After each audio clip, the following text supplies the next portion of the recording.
নোয়াখালীর বেগমগঞ্জে ১৩ যাত্রী নিয়ে খালে পড়ল মাইক্রোবাস। ভোরের এই দুর্ঘটনায় ঘটনাস্থলেই মৃত্যু হয়েছে শিশুসহ একই পরিবারের ৭ জনের। ফায়ার সার্ভিস জানায়, ভোর ৫:৩০টার দিকে জেলার বেগমগঞ্জ উপজেলার পূর্ব জগদীশপুর এলাকার নোয়াখালী লক্ষ্মীপুর মহাসড়কে মাইক্রোবাসটি রাস্তা থেকে ছিটকে পাশের খালে পড়ে যায়। নিহতদের মধ্যে ৫ জন নারী ও ২ জন শিশু। আহত ৬ জনকে উদ্ধার করে স্থানীয় হাসপাতালে পাঠানো হয়েছে। দুর্ঘটনা কবলিত মাইক্রোবাসটিতে এক প্রবাসীর পরিবারের সদস্যরা ছিলেন। ওমান ফেরত ওই প্রবাসীকে নিয়ে ঢাকা বিমানবন্দর থেকে ফেরার পথে মাইক্রোবাসটি নিয়ন্ত্রণ হারিয়ে খালে পড়ে যায়। মাইক্রোবাসের চালক ঘুমে থাকায় এই দুর্ঘটনা ঘটেছে বলে প্রাথমিকভাবে ধারণা করছে ফায়ার সার্ভিস।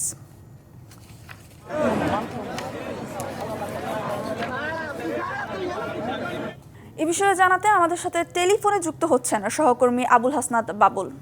বাবুল, আপনি নিশ্চয়ই আমাকে শুনতে পাচ্ছেন। ঠিক কিভাবে এই দুর্ঘটনা ঘটলো আর নিহতদের পরিচয় ও আহতদের পরিচয় জানা গেছে কিনা আমাদের বিস্তারিত জানাবেন। জি, আসলে ভোর ৫:৩০টায় যেহেতু নোয়াখালী এবং লক্ষ্মীপুর আঞ্চলিক মহাসড়কে একেবারে ভোরে ঘটনাটি ঘটার কারণে, একেবারে আলো না থাকার কারণে আশপাশের লোকজন কোনোভাবে এই দুর্ঘটনা কবলিত স্থানে মাইক্রোটি ডুবে যাওয়া বা মাইক্রোটি খালে পড়ে ভেসে থাকা, এগুলি আসলে আশপাশের লোকজনও দেখতে পাননি, পাশাপাশি আইনশৃঙ্খলা বাহিনী তো নয়। তো দুর্ভাগ্যের বিষয়টি হচ্ছে একেবারে ভোরে ঘটনাটি ঘটার কারণে হতাহতের ঘটনা বেশি ঘটছে বলে প্রত্যক্ষদর্শী যারা রয়েছেন তারা আমাদেরকে জানিয়েছেন। যদি ৮টা-৯টা করেও যদি ঘটনাটি ঘটতো দিনের আলোতে, তাহলে হয়তো হতাহতের ঘটনা আরো কম হতো বলে আমাদেরকে এমনটি জানিয়েছেন ঘটনাস্থলে উদ্ধার কাজে নিয়োজিত যারা ছিলেন, প্রত্যক্ষদর্শী যারা ছিলেন তারা আমাদেরকে জানিয়েছেন। কারণ ভোর ৫:৩০ একেবারে আপনারা জানেন তখন গ্রামের আলোতেও কিন্তু আলোকিত তেমন একটি হয় না। অন্যদিকে নোয়াখালী এবং লক্ষ্মীপুর আঞ্চলিক মহাসড়ক থেকে যে পাশে সড়কের পাশে যে খালটি রয়েছে, এই খালটি অনেক গভীরতার কারণে মাইক্রো চালকের চোখে গুম হওয়ার কারণে মাইক্রোটি নিয়ন্ত্রণ হারিয়ে খালে পড়ে গিয়ে মাইক্রো চালক সহ ওইখানকার যে চন্দ্রগঞ্জ হাইওয়ে থানার অফিসার ইনচার্জ যিনি রয়েছেন মোবারক হোসেন, তিনি যেমনটি জানিয়েছেন যে চালকের চোখে ঘুম থাকার কারণে মাইক্রোটি নিয়ন্ত্রণ হারিয়ে খালে পড়ে যায় এবং ঝরে যাওয়ার কারণে এই ঘটনাটি আসলে কারোর নজরেই আসেনি। তো চালক সহ মোট ১৩ জন যাত্রী কিন্তু মাইক্রোতে ছিলেন। ৭ জন ঘটনাস্থলেই বের হতে না পেরে নারী হওয়ার কারণে ৭ জনই ঘটনাস্থলে মারা গিয়েছেন। বাকি ৬ জন বিভিন্নভাবে তারা কিন্তু বের হয়ে গিয়েছেন এবং যারা একটু হালকা আহত হয়েছেন তারা বিভিন্ন হাসপাতাল এবং বিভিন্ন ক্লিনিকে প্রাথমিক চিকিৎসা সেবা নিচ্ছেন বলে এমনটিও প্রত্যক্ষদর্শী এবং অফিসার ইনচার্জ মোবারক হোসেন আমাদেরকে জানিয়েছেন। অপরদিকে যে ঘটনা নজরে আসার পর চৌমুহনী ফায়ার সার্ভিস কর্তৃপক্ষ এবং চন্দ্রগঞ্জ হাইওয়ে থানার পুলিশ এবং চন্দ্রগঞ্জ থানার পুলিশ সহ স্থানীয় লোকজন মৃতদেহগুলো উদ্ধার করে বিভিন্ন হাসপাতালে পাঠান এবং বর্তমানে তারা চন্দ্রগঞ্জ এবং বেগমগঞ্জের বিভিন্ন স্বাস্থ্য কমপ্লেক্সে রয়েছেন। ২-১ জন করে আস্তে আস্তে করে পর্যায়ক্রমে নিহতদের বাড়িতে পৌঁছে যাবে বলেও এমনকি ওসি আমাদেরকে জানিয়েছেন। তবে যেই ওমান প্রবাসী যে বাহারকে আনার জন্য বিমানবন্দর থেকে ঢাকা থেকে যে মাইক্রোতে করে ওমান প্রবাসী পাহাড়ের স্ত্রী কবিতা এবং ৭ বছরের কন্যা সন্তান মেয়ে মিম সহ যে ৭ জন মারা গিয়েছেন, ওই ৭ জনের মধ্যে প্রবাসী পাহাড়ের স্ত্রী কবিতা এবং মিম কিন্তু রয়েছেন। তবে ভাগ্যবশত প্রবাসী পাহাড় বেঁচে আছেন বলে আমরা এতটুকু জানতে পেরেছি এবং গাড়ির চালকও কিন্তু বেঁচে আছেন যেটুকু আমরা জানতে পেরেছি।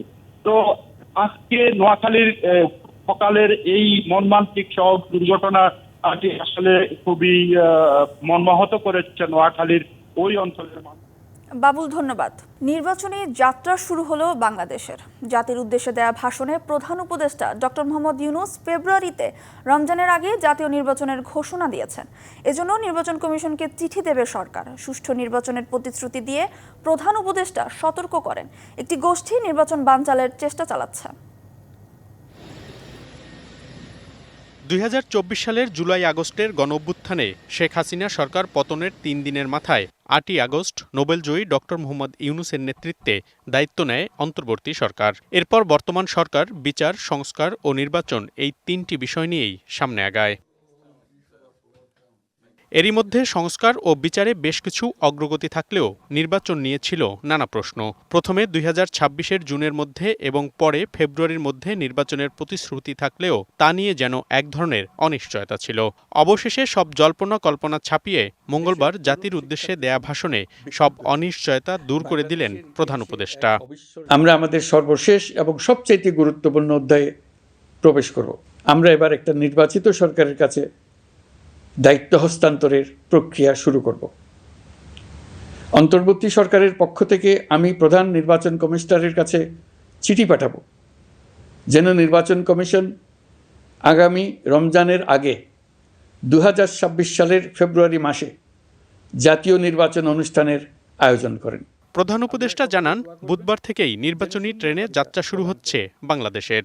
এবারের নির্বাচন যেন আনন্দ উৎসবের দিক থেকে, শান্তি শৃঙ্খলার দিক থেকে, ভোটার উপস্থিতির দিক থেকে, সৌহার্দ্য ও আন্তরিকতার দিক থেকে দেশের ইতিহাসে স্মরণীয় হয়ে থাকে। সেই জন্য সকল আয়োজন সম্পন্ন করতে আগামীকাল থেকে আমরা সকলেই মানসিক প্রস্তুতি ও প্রাতিষ্ঠানিক আয়োজন শুরু করব। 15 বছর মানুষ ভোট দিতে পারেনি জানিয়ে এবার একটি সুষ্ঠু নির্বাচনের আশ্বাসও দেন তিনি। দেশের মানুষের ভোটাধিকার কেড়ে নেবার কারণে গত 15 বছর ধরে নাগরিকবৃন্দ ভোট দিতে পারেনি। এবারের নির্বাচনে আমরা আমাদের বকেয়া আনন্দ সহ মহা আনন্দে ভোট দিতে চাই। নির্বাচনের দিনকে আমরা ঈদের উৎসবের মতো করতে চাই। একটি গোষ্ঠী নির্বাচন বানচালের চেষ্টা করছে বলেও সতর্ক করেন প্রধান উপদেষ্টা। একটা গোষ্ঠী নির্বাচনকে বাধাগ্রস্ত করার জন্য উন্মুখ হয়ে আছে। তারা দেশের গণতান্ত্রিক অগ্রযাত্রাকে ব্যাহত করতে দেশের বাইরে বসে ভেতরে থেকে নানা অপচেষ্টায় লিপ্ত রয়েছে। আমাদেরকে অবশ্যই খেয়াল রাখতে হবে তারা যেন নির্বাচনকে সংঘাতময় করে তোলার কোনো রকমের সুযোগ না পায়। মাথায় রাখবেন, পরাজিত শক্তি নির্বাচনের আগ পর্যন্ত বারবার মাথাচাড়া দিয়ে ওঠার চেষ্টা করবে। ত্রুটিপূর্ণ নির্বাচনের মাধ্যমে কেউ গায়ের জোরে ক্ষমতায় আসলে তার ফলাফল ভালো হবে না বলেও জানান ডক্টর ইউনূস। ত্রুটিপূর্ণ নির্বাচনের মধ্য দিয়ে কোনো দল যদি গায়ের জোরে নির্বাচিত হয়ে ক্ষমতায় আসে, তার চূড়ান্ত পরিণতি কী তার জুলাই অভ্যুত্থান আমাদের দেখিয়ে দিয়েছে। আমরা ইতিহাসের কলঙ্কিত কোনো অধ্যায়ের পুনরাবৃত্তি আর করতে চাই না। এবার প্রবাসীরাও পাচ্ছেন ভোটের অধিকার। তরুণ ভোটারদের সতর্কতার সাথে প্রার্থী নির্বাচনের আহ্বান প্রধান উপদেষ্টার। নির্বাচনে তাদের অংশগ্রহণ নিশ্চিত করার জন্য নির্বাচন কমিশন প্রস্তুতি নিচ্ছে। মনিরুল সোহাগ, ডিবিসি নিউজ, ঢাকা। ফেব্রুয়ারিতে রোজার আগেই ত্রয়োদশ জাতীয় সংসদ নির্বাচন আয়োজনে প্রস্তুত নির্বাচন কমিশন। একথা জানিয়েছেন নির্বাচন কমিশনার আব্দুর রহমানেল। প্রধান উপদেষ্টার জাতির উদ্দেশ্যে দেয়া ভাষণে নির্বাচনের সময় ঘোষণা করার পর তাৎক্ষণিক প্রতিক্রিয়ায় ডিবিসি নিউজকে একথা জানান তিনি। নির্বাচন কমিশনার আব্দুর রহমানেল আরও জানান, ভোটের তারিখের 50 থেকে 60 দিন আগে নির্বাচনের তফসিল ঘোষণা করা হবে। সে হিসাবে ডিসেম্বরে ঘোষণা করা হতে পারে তফসিল। প্রধান উপদেষ্টা তার ভাষণে জানান, রমজানের আগে ফেব্রুয়ারিতে জাতীয় নির্বাচন আয়োজন করতে কমিশনকে চিঠি দেবে সরকার। নির্বাচন নিয়ে যে শঙ্কা ছিল তা প্রধান উপদেষ্টার ঘোষণার মধ্য দিয়ে কেটে গেছে, একথা বলেছেন বিএনপির স্থায়ী কমিটির সদস্য সালাউদ্দিন আহমেদ। মঙ্গলবার রাতে রাজধানীর গুলশানে বিএনপি চেয়ারপারসনের কার্যালয়ে প্রধান উপদেষ্টার ভাষণের প্রতিক্রিয়ায় তিনি আরও জানান, সুষ্ঠু ও অবাধ নির্বাচনের মধ্য দিয়ে নিশ্চিত হবে রাষ্ট্রীয় স্থিতিশীলতা।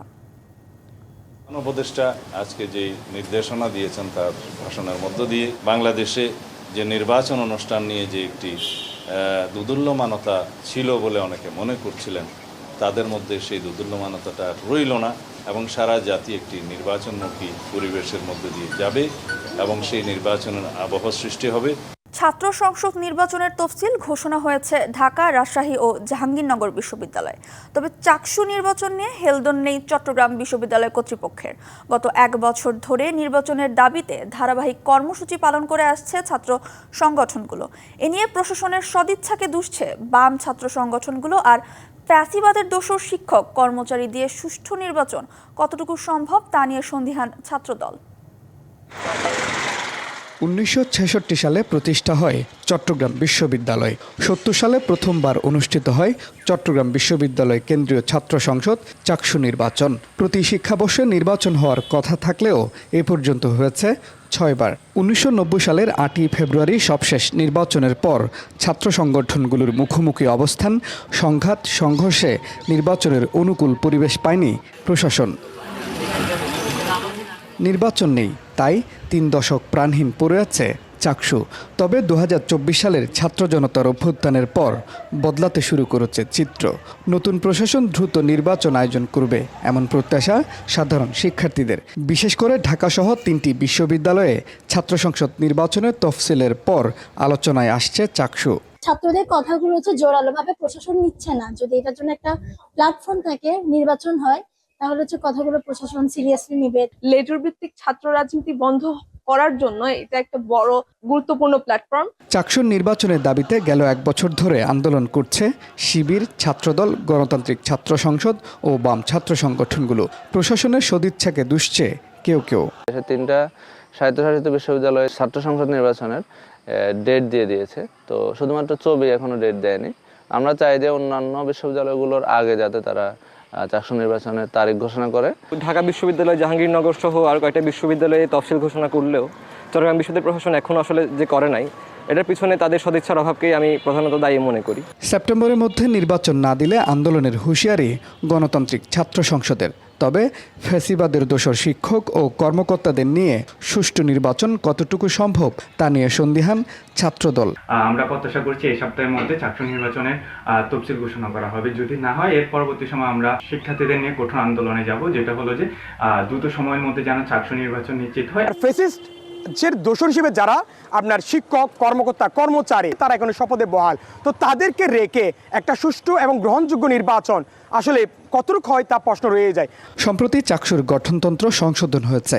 গেল ডিসেম্বরে গঠন করা হয় 7 সদস্যের নীতিমালা প্রণয়ন কমিটি।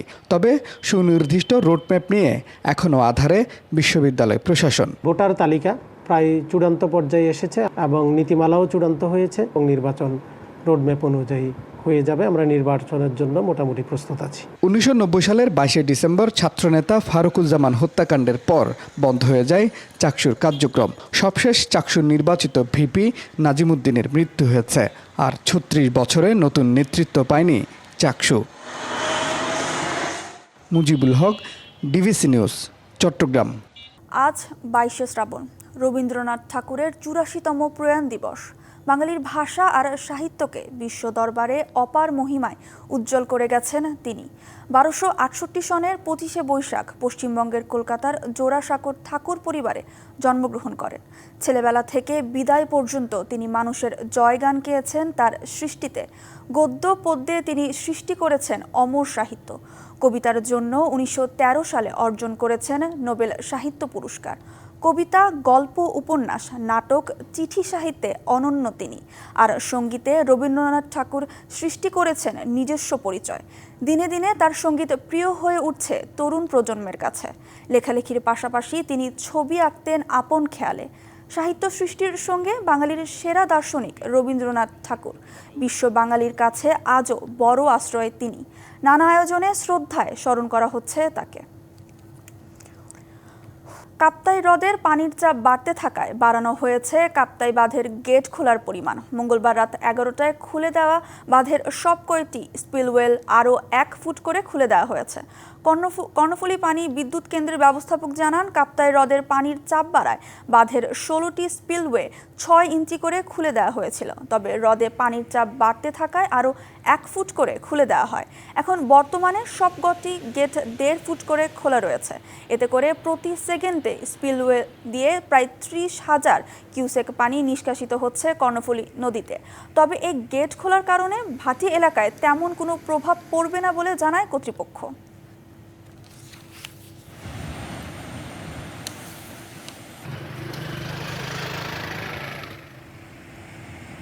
চাঁপাইনবাবগঞ্জে আবারও আগ্রাসী পদ্মা নদী। সদর উপজেলার আলাতুলি ইউনিয়নের কয়েকটি গ্রামে দেখা দিয়েছে তীব্র ভাঙন। এরই মধ্যে নদী গর্ভে 1000 বিঘা জমি, শতাধিক ঘরবাড়ি, স্কুলসহ বহু স্থাপনা। ঝুঁকিতে পোলাডাঙ্গা বিজিবি ক্যাম্পের বিওপি। বালুর বস্তা ফেলে ভাঙন ঠেকানোর চেষ্টায় পানি উন্নয়ন বোর্ড। প্রতি বছর বর্ষা এলেই ভয়ঙ্কর রূপ নেয় পদ্মা, এবারও তার ব্যতিক্রম না। চাঁপাইনবাবগঞ্জ সদর উপজেলা সীমান্তবর্তী আলাতুলি ইউনিয়নে শুরু হয়েছে তীব্র ভাঙন। আগ্রাসী পদ্মা এরই মধ্যে নিঃস্ব করেছে নদীপাড়ের শতাধিক পরিবারকে। চাষের জমি ও ঘরবাড়ি হারিয়ে কেউ নিয়েছেন অন্যের বাড়িতে আশ্রয়, অনেকের জায়গা হয়েছে খোলা আকাশের নিচে। ধর্মপ্রাণ মানুষদের জন্য যে ইসলামী শিক্ষাগত মাদ্রাসা সেগুলো সব বিলীন হয়ে গেছে এই পূর্বে। তো আমাদের এখন খুব অবস্থা খুব করুন। এখন সরকার যদি আমাদের এই যেটা রক্ষা করে আমরা বসবাস করতে পারবো। আর আমাদের স্কুল রক্ষা চাই, আমাদের বাড়িও রক্ষা চাই। আমরা এখন বাড়ি ভেঙে খুবই অস্থির আছি। হুমকির মুখে কয়েকটি শিক্ষা প্রতিষ্ঠান ও স্থানীয় বাজার সহ অনেক স্থাপনা। নদীপাড়ে বাসিন্দাদের রক্ষায় স্থায়ী বাঁধ নির্মাণের দাবি স্থানীয়দের। প্রতি বছর অল্প অল্প ভাঙতে এখন আমাদের যে বাড়ি ঘর সবই বিলীন হয়ে গেছে, থাকার কোনো জায়গা নাই। সরকার আমাদের দিকে একটু সুদৃষ্টিতে দেখুক, এটাই আমাদের কাম্য। বাচ্চা কাচ্চা নিয়ে খুব সমস্যা হয়েছে, রান্না বান্নার সমস্যা হচ্ছে। পদ্মার ভাঙন চলে এসেছে পোলাডাঙ্গা বিজিবি ক্যাম্পের সামনে। বিজিবির সহযোগিতায় একটা জিও ব্যাগের অস্থায়ী ভিত্তিতে বাঁধ হচ্ছে এবং পাশেই আমার হাই স্কুল দোতলায় এবং তার পাশেই একতলার একটা প্রাইমারি বিদ্যালয় আছে। আমরা হুমকির সম্মুখীন হয়ে আছি। বিজিবি যদি নেমে যায়, বিজিবি ক্যাম্প আছে, সেই ক্যাম্পটা যদি নেমে যায় তাহলে আমরা নিরাপত্তাহীনতায় ভুগবো। বর্তমান যে পর্যায়ে আছে সেখান থেকে আমাদের যে পোস্ট তার সর্বনিম্ন দূরত্ব 4 মিটার। এক্ষেত্রে আমাদের যে ম্যান পাওয়ার আছে এখানে আমাদের ডিপ্লয় করতে হয়। যে কারণে যদি কোনো সমস্যা হয় বা কোনো ধসে যাওয়ার পরিকল্পনা বা ধসে যাওয়ার সম্ভাবনা থাকে, সেক্ষেত্রে আমাদের শিফটিংয়ের ব্যাপার আছে, আমাদের অস্ত্রগুলোর ব্যাপার আছে এবং বিভিন্ন প্রাইভেট লেজারের মালামাল আছে যেগুলো আমাদের হস্তান্তরের প্রয়োজন থাকে। ভাঙন ঠেকাতে আপাতত ফেলা হচ্ছে বালুর বস্তা ও টিউব। তবে আগামী বর্ষা মৌসুমের আগেই স্থায়ী বাঁধ নির্মাণ করতে চায় পানি উন্নয়ন বোর্ড। গ্রাম সংলগ্ন যে গ্রামটা আছে সেই গ্রামে কিছু অংশ রাখবো, সেকেন্ড ফেজে বাকিটা। এছাড়াও আমাদের মূল ভূখণ্ড অর্থাৎ মনোহরপুর, দুর্লভপুরের যে ভাঙনগুলো আছে মূল ভূখণ্ডে, সেগুলো আমরা ফার্স্ট প্রায়োরিটি বেসিসে প্রথম ফেজে এগুলো রেখেছি। স্থায়ী বাঁধের আমাদের পরিকল্পনা আছে। তবে শুধু আশ্বাস নয়, দ্রুত বাস্তবায়নের দাবি ভুক্তভোগীদের। DBC news desk. কুড়িগ্রামে উজানের ঢলে দুধকুমার নদীর পানি বাড়ার সাথে সাথে দেখা দিয়েছে ভাঙন। সদর উপজেলার যাত্রাপুর ইউনিয়নে বেশ কিছু বাড়ি ও ফসলি জমি বিলীন হয়েছে নদীগর্ভে। ভাঙন প্রতিরোধের দাবিতে সমাবেশ ও মানববন্ধন করেছে নদীপাড়ের মানুষ। বরাদ্দ সাপেক্ষে কাজ করার আশ্বাস জানিয়েছে পানি উন্নয়ন বোর্ড। নদীর আগ্রাসী রূপে এভাবেই ভাঙছে পার। এই চিত্র কুড়িগ্রামের সদর উপজেলার যাত্রাপুর ইউনিয়নের। উজানের ঢলে দুধকুমার নদীর পানি বেড়ে গত কয়েকদিনে উপজেলার বানিয়াপাড়া ও মোল্লাপাড়ার 50 থেকে 60টি বসতঘর ও ফসলি জমি নদী গর্ভে বিলীন হয়েছে। স্থানীয়দের দাবি, ভাঙন শুরুর আগে বেশ কয়েকবার বিভিন্ন দপ্তরে যোগাযোগ করেও সাড়া মেলেনি। ওখান থেকে ভাঙিয়ে আসতেছি, গরিব মানুষ এই জায়গা থেকে অনেক বিলীন হয়ে গেছে। আমাদের জমি জমা পশ্চিম পাশে কারো নাই, শুধু আমরা পড়ার জমিতে বাড়ি নিয়ে দাঁড়ায় আছে। এখন তো সরকার তো কাজ তো করতেছে না, যে আপাতত কিছু বস্তা ফেলায় যে তাতে আমাদের এই বাড়ি ঘরগুলো তো রক্ষা হোক। ভাঙনপ্রবণ এলাকার সামান্য দূরে রয়েছে ঐতিহ্যবাহী যাত্রাপুর হাট, যেখান থেকে সরকারের রাজস্ব আসে কয়েক কোটি টাকা আর কর্মসংস্থান হয় কয়েক হাজার মানুষের। দ্রুত পদক্ষেপ না নিলে সেটিও ভাঙনের মুখে পড়বে। তাই নদী পাড়ে মানববন্ধন ও সমাবেশের মাধ্যমে প্রতিরোধের দাবি জানান তারা। আমাদের লক্ষ লক্ষ মানুষের জীবন জীবিকা জড়িত। জেলার অন্যান্য নদ নদীর কমপক্ষে 20টি স্থানে ভাঙনের কথা স্বীকার করে পানি উন্নয়ন বোর্ড জানায় বরাদ্দ সাপেক্ষে কাজ করার। কুড়িগ্রাম জেলার 20টি স্থানে আমরা জিও ব্যাগ দ্বারা কাজ বাস্তবায়ন চলমান আছে আমাদের। এর বাইরেও বেশ কিছু ভাঙন কবলিত জায়গা আছে, তো অনুমোদন পাওয়ার জন্য অনুমোদন পেলে আমরা কাজগুলো বাস্তবায়ন করব। ভাঙন রোধে স্থায়ী বাঁধ নির্মাণ করে দ্রুত প্রশাসনকে ব্যবস্থা নেওয়ার দাবি স্থানীয়দের। DBC news desk. ভারতের উত্তরাখণ্ডে আকস্মিক বন্যায় 4 জনের মৃত্যু ও আহত হয়েছে অনেকে। বন্যায় প্লাবিত হয়েছে নিম্নাঞ্চল। নিখোঁজ 11 সেনা সহ 1.5 শতাধিক। সামাজিক যোগাযোগ মাধ্যমে ছড়িয়ে পড়া এক ভিডিওতে দেখা গেছে আতঙ্কে মানুষজন নিরাপদ আশ্রয়ের খোঁজে দৌড়াচ্ছেন। পাহাড়ি ঢলে ভেসে গেছে বাড়িঘর সহ বেশ কিছু যানবাহন। গঙ্গোত্রীর ধরালি এলাকায় হোটেল, রেস্তোরাঁ সহ বেশ কিছু আবাসিক ভবন বিধ্বস্ত হয়েছে। নিরাপদ স্থানে সরিয়ে নেওয়া হয়েছে ওই এলাকার বাসিন্দাদের। আকস্মিক বন্যায় ভেসে গেছে হারসিলের একটি পুরো গ্রাম। ক্ষতিগ্রস্ত এলাকায় দ্রুত সহায়তা কার্যক্রম শুরুর নির্দেশ দিয়েছেন উত্তরাখণ্ডের মুখ্যমন্ত্রী পুষ্কর ধামি। আর্জেন্টিনার জার্সিতে ঘরের মাঠে লিওনেল মেসির শেষ ম্যাচ খেলা নিয়ে তৈরি হয়েছে শঙ্কা। নেপথ্যে আর্জেন্টিনার খুদে জাদুকরের ইনজুরি। 5 সেপ্টেম্বর বুয়েন্স আইরেসে ভেনেজুয়েলার বিপক্ষে খেলবে আর্জেন্টিনা। ঘরের মাঠে এটি সম্ভাব্য শেষ ম্যাচ মেসির। তবে সংশয় আছে LM10-এর খেলা নিয়ে। ইনজুরির কারণে আছেন অস্বস্তিতে। গেল রোববার লিগস কাপে নেক্সার বিপক্ষে ডান পায়ের হ্যামস্ট্রিং ইনজুরিতে মাঠ ছাড়তে বাধ্য হন মেসি। প্রাথমিকভাবে 3 থেকে 4 সপ্তাহের জন্য ছিটকে যাওয়ার কথা থাকলেও মেসির মাঠে ফেরা নিয়ে স্বস্তির খবর দিয়েছে ইন্টার মায়ামি। ক্লাবটির দাবি দ্রুতই সুস্থ হয়ে উঠবেন LM10। আর্জেন্টিনা আগেই বিশ্বকাপ নিশ্চিত করায় ভেনেজুয়েলা ম্যাচের গুরুত্ব কম, যদিও আর্জেন্টিনাবাসীদের জন্য বিশেষ, কারণ এটি হতে পারে মেসির শেষ হোম ম্যাচ। সংবাদ এই ছিল এখনকার মতো। ডিবিসি নিউজের সংবাদগুলো পড়তে ভিজিট করুন dbcnews.tv আর ভিজিট করুন ডিবিসির ফেসবুক পেজ এবং ইউটিউব চ্যানেল। সঙ্গেই থাকুন।